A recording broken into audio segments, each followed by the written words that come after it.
Hi guys, welcome back to my channel. I am so sorry कि मैं ये video इतना लेट अपलोड कर रही हूँ, बट उसके पीछे भी कुछ रीज़न है। वो आपको इस वीडियो में ही आगे पता चलेगा, which is a very serious thing because उसी की वजह से ना मैं वीडियोस अपडेट कर पा रही हूँ, ना ही जैसा कि आप लोगों को पता है मैंने एक पंच ईवी परचेज करी है, ना ही मैं उस गाड़ी को उसके फुल पोटेंशियल के हिसाब से यूज़ कर पा रही हूँ। Although talking about the usages, मेरी गाड़ी को ऑलमोस्ट 2 महीने पूरे होने वाले हैं और अभी तक मेरी गाड़ी 4200 एंड 54 किलोमीटर्स चल चुकी है। ये करंट मेरी ओडोमीटर की रीडिंग है। और टॉकिंग अबाउट द रीज़न जिस वजह से मैं अपने वीडियोस अपलोड नहीं कर पा रही हूँ, जैसा कि आप लोगों को मैंने अपने लास्ट वीडियो के अंदर जब हम जयपुर से वापस आ रहे थे उसके अंदर मैंने बताया था कि इस गाड़ी के अंदर कुछ बैटरी को लेके, मतलब मुझे ऐसा लगा कि बैटरी को लेके कुछ इश्यूज़ हैं बिकॉज रेंज मेरी एकदम ड्रास्टिकली ड्रॉप हो गई थी। तो मैंने सर्विस सेंटर में बात करी थी, शोरूम में, जो जयपुर में ही शोरूम था वहाँ पर उन लोगों से बात करी, तो उन लोगों का सबका कहना था कि मे बी आपने ना इसको बार बार फास्ट चार्ज स्लो चार्ज मतलब बहुत कम इंटरवल्स पे कर दिया है, जबकि उसकी रिक्वायरमेंट थी नहीं, इस वजह से आपको ये इशूज़ आ रहे हैं।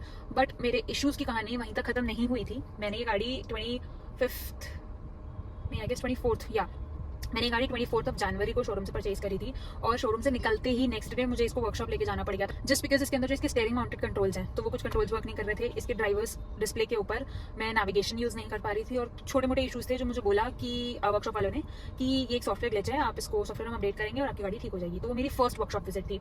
उसके बाद मैं गाड़ी को लेकर के, आप लोगों को पता है, ये जयपुर चली गई थी। जयपुर गई थी थोड़ा सा एक्स्ट्रा, वहाँ पर भी हम जयपुर के आसपास भी घूमे जो भी था। उसके बाद मैं वापस आई थी, तो मैं इसको वापस आने के बाद लगभग ये 1000 किलोमीटर के आसपास चल गई थी। तो मेरी फर्स्ट सर्विस ड्यू हो गई थी गाड़ी की, तो समवेयर अराउंड 1100 किलोमीटर जब ये चल चुकी थी, 1100-1200 के आसपास। तो मैं उस दौरान अपनी गाड़ी को सर्विस सेंटर लेकर गई थी। वहाँ उन्होंने उसकी बेसिक जनरल चेकअप होता है फर्स्ट सर्विस में, तो कूलेंट और ऑयल्स वगैरह चेंज होते हैं, वो सब उन्होंने किया और मैं अपनी गाड़ी लेकर के आ गई थी। बट सिंस देन गाड़ी के साथ मुझे बहुत सारे इशूज़ आ रहे हैं। बीच में इस गाड़ी के अंदर आई डोंट नो व्हाई ऐसा हो रहा था, गाड़ी स्टार्ट ही नहीं होती थी। ब्रेक पेडल प्रेस करके मैं पावर जो अपना इग्निशन बटन है उसको प्रेस करती थी, उसके बाद भी वो कार स्टार्ट नहीं होती थी।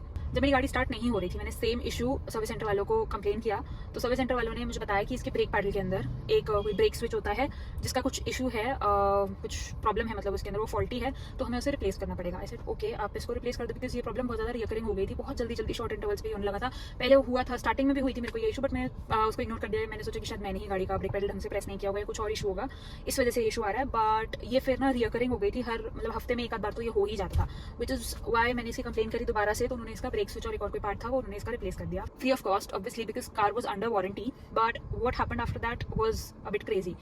वो चेंज करवाने के बाद भी मुझे ये दे दी गई मेरी कार वापस कि ठीक है, हमने टेस्ट राइड भी कर लिया, सब कुछ कर लिया, आपकी गाड़ी अब बिल्कुल सही है, आपको कोई इशूज़ नहीं आएंगे।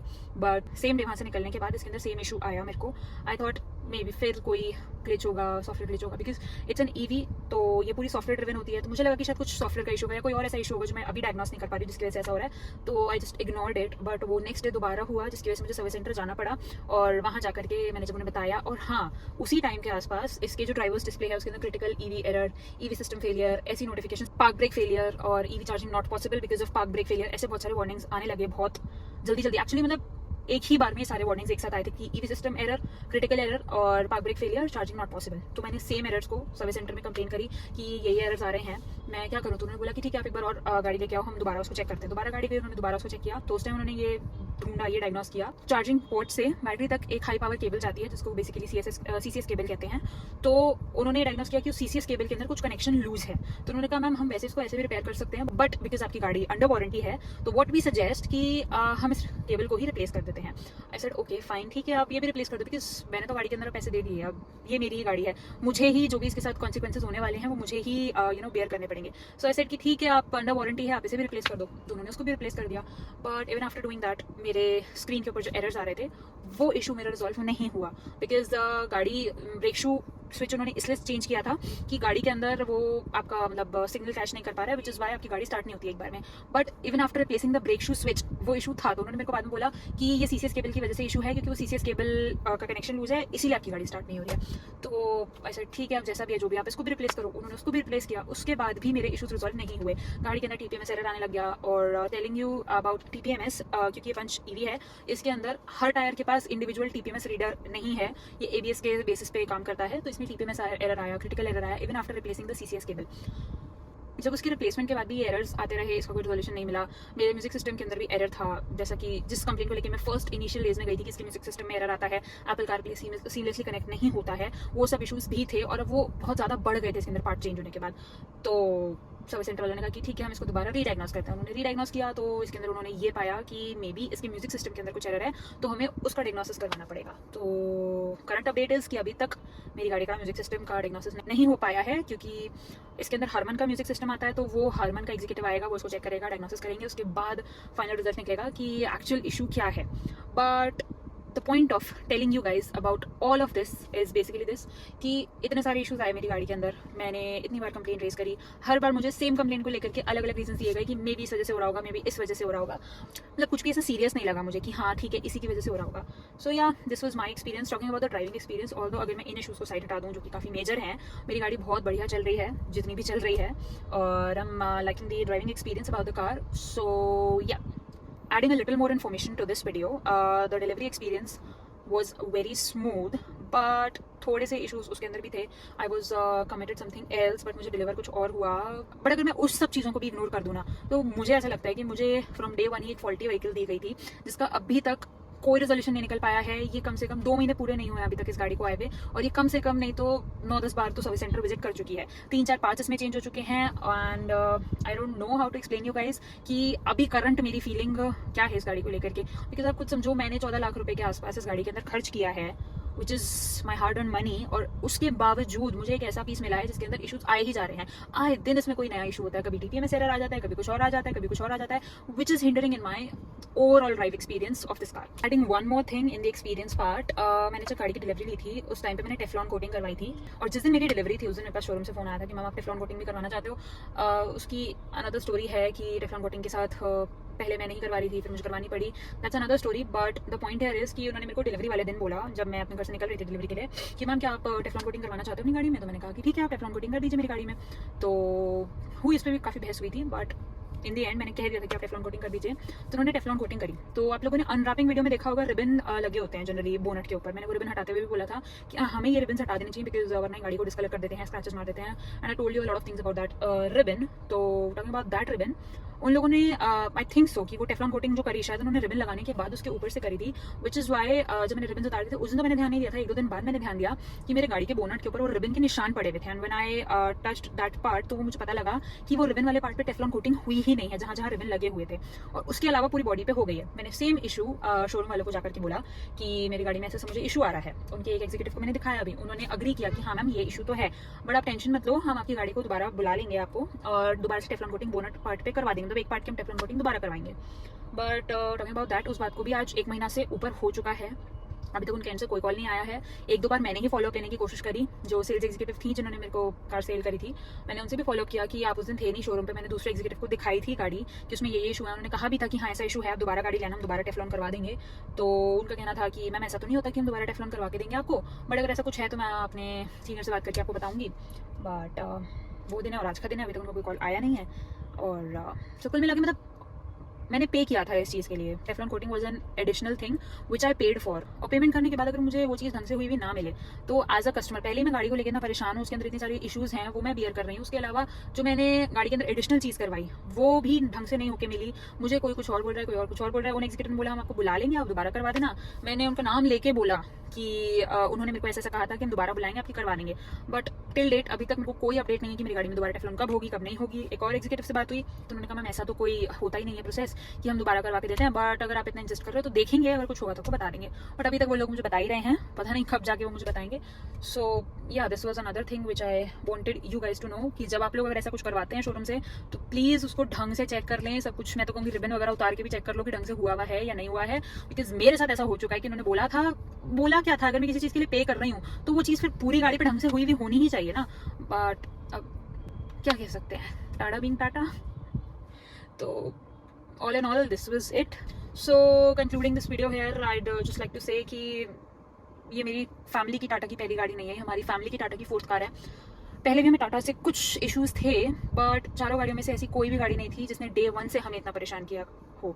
सर्विस इश्यूज़ रहते हैं थोड़े बहुत ही, क्लीनिंग सही से नहीं हो पाती, which is fine, we all know Tata workshops के अंदर कुछ ना कुछ इशूज़ रहते ही हैं। मैं क्लीनिंग इशूज़ को तो साइड हटा दूँ अगर, तो ऐसे मैकेनिकल इशूज़ या ऐसे फॉल्टी इशूज़ मेरे को हमारी फैमिली की चारों गाड़ियाँ जो हैं उनमें से किसी भी गाड़ी में ऐसे कोई भी इशूज़ नहीं है। आई डोंट नो ये पीस ऐसा है या ये गाड़ी ऐसी है, अब क्या रीज़न है, I just don't get it. And the point of making this video was just to let you know guys कि इतने दिन से सबसे पहला रीज़न तो मेरा यही था कि इतने दिन से मैं वीडियो नहीं बना पा रही हूँ, जो कि मैंने कमेंट किया था कि मैं रेगुलर वीडियोस बनाऊंगी, बट वो नहीं हो पा रहा है। तो उसके पीछे का कारण आप लोगों को बताना। दूसरा, अगर आप में से कोई भी टाटा की ईवी कार्स को कंसिडर कर रहा है परचेज करने का, तो आई स्ट्रॉन्गली एडवाइस यू गाइस कि आप उसका अच्छे से पीडीआई कर लेना। कोई पीडीआई एक्सपर्ट अगर आप बुला के उसका पूरा इन एंड आउट डायग्नोसिस करवा सकते हो तो आप लोग वो भी कर लीजिएगा, बिकॉज मैं नहीं कर पाई थी। मैंने पीडीआई बुक भी करी थी, but the appointments weren't available at that time, और मेरे को गाड़ी थोड़ी सी अर्जेंटली लेनी पड़ी, विच इज़ मेरा वो थोड़ा सा एक छोटी सी गलती बस वही हो गई। अगर मैंने वो पीडीआई कर लिया होता तो आई डोंट थिंक मेरे को ऐसा कोई इशू फेस करने को मिलता, बट वो इशू मिला मेरे को। And talking about the delivery, at the time of delivery मैंने अपनी अनरैपिंग ऑफ माई ईवी वाली वीडियो में भी बताया था कि इस गाड़ी के अंदर कुछ प्रोटेक्टिव फिल्म्स आती हैं, because as you guys can see there is a lot of piano finish, like here it's a lot of piano finish to just to protect this from scratches and all.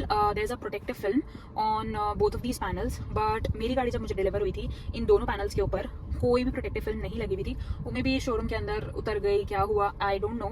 मैंने showroom में भी point out करी थी वाली बात, but उन लोगों ने थोड़ा सा लाइटली इस बात को लेकर के कह दिया था कि मैम आप भी तो चलाओगे तो फिल्म हटेंगी ही। तो मैंने इस बात को थोड़ा सा इग्नोर कर दिया था, बिकॉज फिल्म होना या ना होना it's not a big thing, but इसके ऊपर थोड़े बहुत माइनर स्क्रैचेस थे, वो भी मैंने बियर कर लिया, बिकॉज आई थॉट कि ठीक है एक दो स्क्रैचेस तो जब मैं यूज़ करूँगी तभी मुझसे भी लग सकते हैं। बट द पॉइंट यार इज कि now at this point I think कि शायद वो मेरी सबसे बड़ी गलती थी कि मैंने बिना किसी पीडीआई एक्सपर्ट को बुलाए, बिना गाड़ी का डायग्नोसिस करवाए हुए ये गाड़ी परचेज कर ली, which is why I am facing all of these issues. अगर मैंने किसी पीडीआई एक्सपर्ट को बुला लिया होता, गाड़ी डायग्नोसिस करवा ली होती, थोड़ी सी जल्दी ना करी होती गाड़ी लेने के लिए, तो शायद मुझे बेटर गाड़ी मिल जाती या कोई और पीस मिलता जिसके अंदर इतने सारे इशूज नहीं होते। So yeah this was the overall experience of owning the Punch EV, which is to be very honest which is not very satisfactory, because इतना पैसा खर्च करने के बाद अगर आपको ये छोटे छोटे से इश्यूज फेस करने को मिले जो कि इवेंचुअली बहुत बड़े भी हो सकते हैं, तो I don't think there is a point.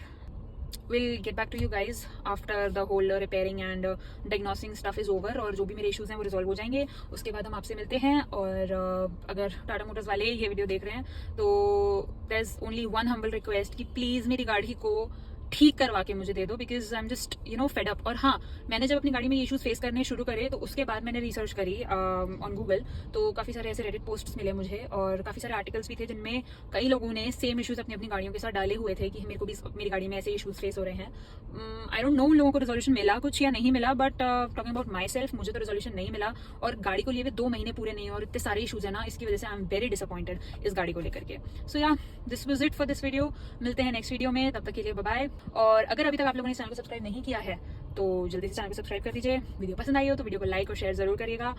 इस वीडियो को इतना शेयर कर दो गाइज कि ये टाटा मोटर्स तक पहुंच जाए, उन्हें पता लग जाए कि कस्टमर्स को उनकी गाड़ियों के साथ ये इश्यूज भी फेस करने पड़ रहे हैं और उनको रिजोल्यूशंस नहीं मिल रहे हैं अपनी प्रॉब्लम्स के। And guys, talking about the delays in the videos, देखो गाड़ी क्योंकि सही है नहीं, मुझे कॉन्फिडेंस नहीं आ रहा है कि मैं किसी लॉन्ग ट्रिप पे जाऊं और आप लोगों के लिए वीडियोस बना पाऊं या फिर रिव्यूज भी कर पाऊं, बिकॉज अगर मैं कोई छोटी मोटी ट्रिप अपने सिटी के अंदर ही लेती हूं, उसके अंदर ही गाड़ी 3-4 बार तो एरर्स दिखा देती है, कभी चार्जिंग फेलियर आ जाता है, कभी आपका ईवी सिस्टम फेलियर आ जाता है, क्रिटिकल एरर आ जाता है, विच इज़ वाई मेरे को कॉन्फिडेंस नहीं आ पा रहा है कि मैं किसी लॉन्गर ट्रिप पे जाऊँ या इवन लोकली घूमकर भी रेंज टेस्ट कर पाऊँ, बिकॉज अभी इसके अंदर ड्राइवर्स डिस्प्ले पे कुछ और रेंज दिखाता है, आयरा पे कुछ और दिखाता है, और चलते चलते कई बार रेंज बहुत जल्दी से ड्रॉप हो जाती है, तो एक एग्जैक्ट एनालिसिस नहीं मिल पाएगा मुझे। ऑल्दो मैं गाड़ी के साथ 2 लॉन्ग ट्रिप्स कर चुकी हूँ जयपुर तक के लिए, but doing another trip for me is not possible as of now, because अभी मेरे को गाड़ी के साथ कॉन्फिडेंस नहीं आ रहा है। Once the issues are resolve, गाड़ी के सारे इश्यूज रिजॉल्व हो जाएंगे, गाड़ी अपडेट हो जाएगी, और फिर मैं कुछ टाइम और ऐसे सिटी में ही चला के देखूंगी। अगर मुझे सब कुछ सही लगता है then I will go on a longer trip, और मे बी जो इंटरसिटी मेरे को वीडियो बनानी है रेंज टेस्ट करते हुए और पर्सनल एक्सपीरियंस देते हुए ड्राइविंग ईवी, वो मैं ज़्यादा अच्छे से और कॉन्फिडेंटली बना पाऊंगी, बिकॉज एज ऑफ नाउ एक रिव्यू देना गाड़ी का is quite difficult for me as per the current situation. So या